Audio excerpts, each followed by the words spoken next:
దేవునికి స్తోత్రం. అందరికీ నా హృదయపూర్వక వందనాలు. ప్రైస్తలాడు. దేవుడు మిమ్మల్ని మీ కుటుంబాలను దీవించి ఆశ్రయించును గాక. ఈరోజు దేవుడు మనందరి కొరకు తెలియపరుస్తున్న అద్భుతమైన వాక్య సందేశం. హగ్గయి గ్రంథము 2వ అధ్యాయము 4వ వచనము. ధైర్యం తెచ్చుకొమ్ము, ధైర్యం తెచ్చుకొమ్ము, ధైర్యం తెచ్చుకొని పని జరిగించుడి, నేను మీకు తోడుగా ఉన్నాను. ఇదే సైన్యములకు అధిపతియగు యెహోవా వాక్కు. ఆమేన్. అద్భుతమైన వాక్య వాగ్దానం మన అందరి జీవితంలో నెరవేర్చబడును గాక. ఆమె దేవుడు ఇస్తున్న వాక్కు వాగ్దానము ఈరోజు ఏంటంటే ధైర్యంగా ఉండుము, ధైర్యం తెచ్చుకొనుము. ఎందుకు పెరిగితనంతో భయపడుతున్నావు నా కుమారుడా కుమార్తె? ప్రస్తుతం ఉన్న పరిస్థితులను బట్టి భయము, ఆందోళన, పెరిగితనం వస్తుందేమో. నేనున్నాను, నేను నీకు తోడుగా ఉన్నాను అనే విషయాన్ని మర్చిపోకు అని దేవుడు తెలియపరుస్తూ భుజము తడుతున్నాడు, వెనుతడుతా ఉన్నాడు. నా కుమారుడా, నా కుమార్తె, నువ్వు ధైర్యంగా ఉండాల్సిన అవసరం ఉన్నది. అప్పుడే నువ్వు విజయం పొందగలుగుతావు. ధైర్యం ఇక్కడ ఒక్కసారి కాదు, 3 టైమ్స్ చెప్తాను, 3 సార్లు చెప్తాను. ధైర్యం తెచ్చుకోము, ధైర్యం తెచ్చుకోము, ధైర్యం తెచ్చుకొని పని జరిగించండి. 3 సార్లు, మూడు సార్లు చెప్తాను ఒకే వచనంలో. ఈ 2వ అధ్యాయం 4వ వచనంలో నా ఒక్క వచనంలో 3 సార్లు చెప్తున్నాడు ధైర్యం తెచ్చుకోము అనే విషయాన్ని. అంటే ఎంత స్ట్రాంగ్గా ఈ యొక్క వాగ్దానం పనిచేస్తుందో అర్థం చేసుకోవాలి. మనం ధైర్యం తెచ్చుకుంటే దేవుడిని తోడుగా ఉంటాడు.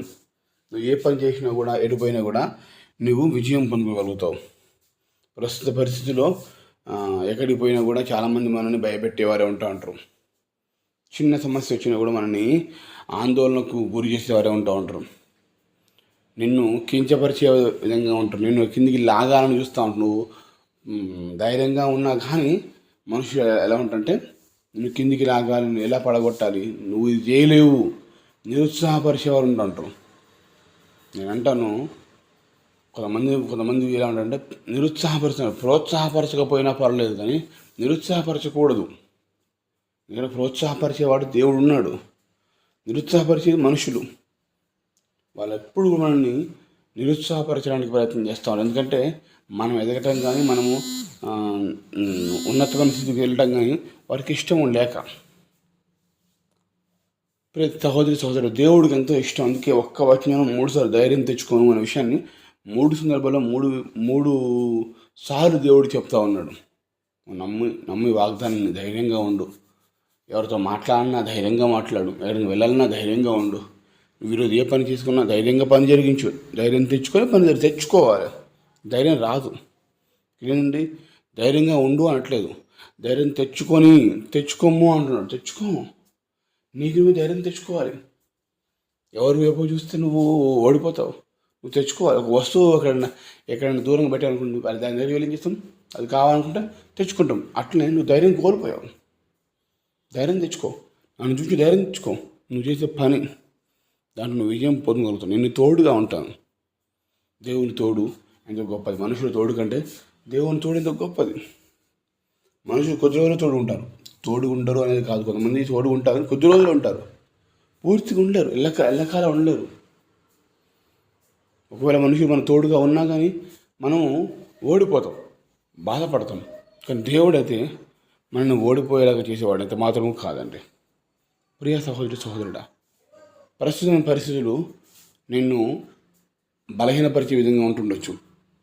అనారోగ్యంతో ఉండి బాధపడుతున్నావా? ఆర్థికపరమైన ఒత్తిడితో బాధపడుతున్నావా? బలహీనతతో ఉన్నవా? బాధలో ఉన్నవా?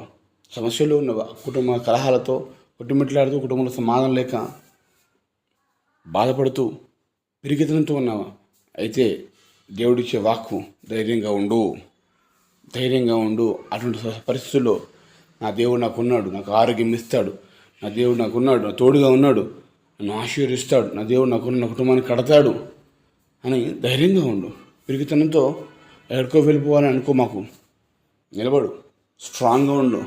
దేవుని బట్టి దేవుని చూస్తూ ధైర్యంగా ఉన్నప్పుడు నీవు సమస్యల సుడిగుండంలో మునిగిపోలేవు, సమస్యల ప్రళయంలో కొట్టుకొని పోలేవు, సమస్యల శోధన అగ్నిగుండంలో కాల్చబడలేవు. ధైర్యమే మనము ముందున్న పరిస్థితులను, సవాళ్ళను ఎదుర్కోవడానికి అవకాశం దొరుకుతుంది.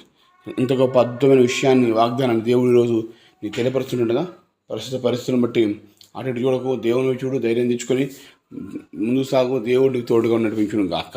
ఆమేన్. ప్రార్థన.